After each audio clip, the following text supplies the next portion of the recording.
Hello everyone and welcome to Skill Capped. I'm Notorious Dub and today I'm going to be going over one of the biggest skill gaps in all of Valorant, strafe shooting. From that I'm going to be explaining counter strafing, moving while shooting, and all of the different types of peaks that pros are using that all involve using A and D movement keys while setting up for your next shot. And at the end I'll be wrapping it up with detailing how you can actually work on improving your movement to help incorporate your aim into the game and win more gunfights by using your counter strafing. Now, first and foremost, I feel like we need to address the elephant in the room. What is counter strafing and why does everyone keep talking about it? Now, counter strafing in the most basic sense is holding down the A or the D key to counteract the movement that you have when pressing the other movement key. For instance, you're moving left by pressing A. You then press D to move yourself back right, and that pendulum right in the middle when you're transferring your momentum is the counter strafe. Now, the reason this is such a highly debated issue is very simple. Many of the best players in Valorant are coming from Counter-Strike, and in Counter-Strike you have a much longer deceleration period when you don't counter-strafe and you just instead let go of your movement key. Because of this, you're going to want to press the opposite movement key from the one that you were pressing to make you come to a stop faster, and in turn making your first shot accuracy reset to its original position quicker, because movement and accuracy is a thing. In Counter-Strike, there are also a lot of people who would use both movement keys to come to a stop quicker if you didn't actually want to start moving in the other direction instead of just tapping the other movement key. In Valorant though, counter-strafing does not make you come to a stop faster because your character doesn't have that exaggerated deceleration period that requires a opposite movement key to be pressed. This results in the best pros having split habits. We see Wardell continuing to counter-strafe no matter what, and Ten saying that it's not actually necessary. So, the debate of learning to counter-strafe when stopping to shoot can be put to rest. But, counter-strafing isn't that simple, because counter-strafing is insanely important, and it's one of the techniques that you're going to see from every pro on pistol round, and almost every round after that as well. So, let's get into the details of it and how it can actually be beneficial for you. Alright, so for the rest of this video, to avoid confusion, I'm going to be referring to counter-strafing as strafe shooting, because I'm only referring to changing directions with counter-strafing and not with stopping by counter-strafing. And the entire point of counter-strafing is that during that deceleration period that you have whenever you let go of A, and that acceleration period that you then have whenever you press D, during almost that entire period, your bullets are first bullet accuracy accurate.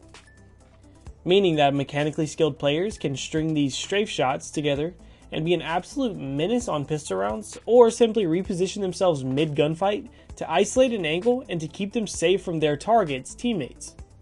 Now, strafe shooting in general is the ability to take your first shot accurately while you're finishing out your momentum and decelerating. And this is relevant because it allows you to be accurate and mobile as well. So, the skill aspect comes in developing the ability to take multiple accurate shots every time you swap a direction. You not only want to be able to swap direction, you want to be able to continue moving in the same direction and every other direction at a drop of a hat while still being able to get shots off accurately, that way you can reposition correctly. And this is one of those skills that can be learned very quickly, but takes a long time to master. So, the ultimate goal of strafe shooting is to be able to maneuver yourself and be very light on your feet, while being able to get accurate shots off, because if your aim is limited by your movement, then you will plateau very quickly. But if your movement works well with your aim and helps you get good shots off, that's when major jumps in performance come in. So let's go ahead and get into some specifics. Now, before we talk about the different peaks that come from being able to strafe shoot, we have to talk about strafe shooting as the founder of the next few peaks so you can learn the foundation of the entire thing. So, as we talked about before, strafe shooting is the ability to take shots accurately while on the move by inputting different movement commands. But we can break this down into long strafes and middle strafes or short strafes, whichever one you want to call them. A long strafe is going to be the beginner version of strafe shooting that you're going to want to get comfortable with immediately. This is going to allow you to be very mobile in your gunfights at a very basic level. This is great for taking over sites with cover like C-Long on Haven, where you have to wide swing around something until you see an enemy and then quickly counter strafe back around the box while you're still getting your shots off as accurately as possible. And then we have the more often used fighting counter strafe is the short strafe. This is the happy feet looking movement that allows the pros to not get hit in pistol rounds, and the minor quick reposition that pros use during their gunfights when they need to let their accuracy reset. They're quickly jiggling left and right, only moving their body a little bit to the side each time, and the reason this gets so difficult is because each gun has a different accuracy reset timer, making practicing with that gun the best way to learn how to strafe with it. But let's go ahead and get into the detailed peeks that stem from these foundational movements.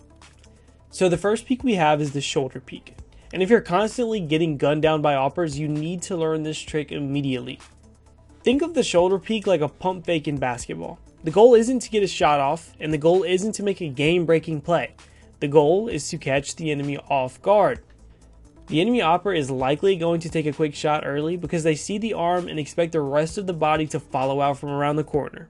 Now this is actually best case scenario because once an operator misses their first shot and they have to re-peek back into the angle, it becomes way too risky because operators are slow and not actually used very well aggressively.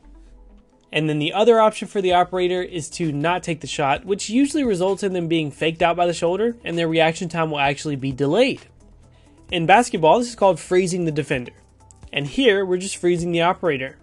What you're going to be doing here is to take your character model and peek it around the corner just enough to where your shoulder passes the threshold. This allows the enemies to get a good look at the shoulder and expect the rest of the body to follow through. Now this is a very tricky peek because your pressing of A and B has to be very precise, so you don't accidentally over peek the angle and get tagged, and you don't want to under peek the angle and do nothing as well. Now we see pros do this in nearly every round in pro play because even if it doesn't work, you have to keep the operator player off guard and guessing. You have to force them to predict your movement and make a good shot. Being predictable is the biggest downfall for most players, and we see areas like A long on Haven as the playground for shoulder peeks. And an angle like that, which is a hot spot for operators, can easily be shoulder peeked 2 to 3 times around, so whenever you finally decide to peek for the aim battle, the operator is frozen and has reduced reaction times. Now an advanced version of this peek includes air strafing. This is where the player runs towards an angle, jumps, and air strafes around and comes back, and still attempts to show barely any of his body, but also reduces the chances of him being tagged. So all in all, whenever you combine all of these peeks and mix-ups over and over, you can be a huge thorn in the sides of enemy oppers, or just enemies who hold tight angles and you want to catch them off guard. And then next up we have jiggle peeking. So jiggle peeking is the next step in shoulder peeking because you're taking it a bit further and getting deep enough where you can actually see past the angle and scout out the area. This is by far the most effective way to aggressively peek angles because it allows you to isolate angles so well. Now take B-side on Haven for instance. You can jiggle peek from the very bottom of mid to clear out the entrance to B-site and make sure that no one's posted there. Then you can walk your way up and jiggle peek the right side to make sure no one is posted there, and do the same for the left side as well. All the while you're making yourself exposed to almost no extra angles, you're getting full peeker's advantage, and you allow yourself the ability to retreat very safely if you do see an enemy in an unfavorable advantage. And the biggest benefit of jiggle peeking is the strafe shooting that we were talking about earlier.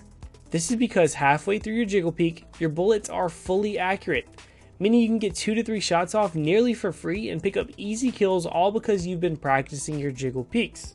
And a well-practiced player will routinely hit shots when jiggle peeking, or at least use the jiggle peek to pre-fire the angle for them. But either way, the tool is just about necessary when playing for map control and not just rushing a site every round. So finally, let's talk about practice. I'm going to break this down into 3 steps to keep it fairly simple, and this is the way that most people learn how to strafe shoot in Counter-Strike as well. So to start with, in order to develop the very basics, you're going to want to stand in front of a wall with some obstacle in the middle like this archway. The goal is to walk left to one side of the obstacle, swap directions and get an accurate shot off, then walk right, swap directions and get another accurate shot off.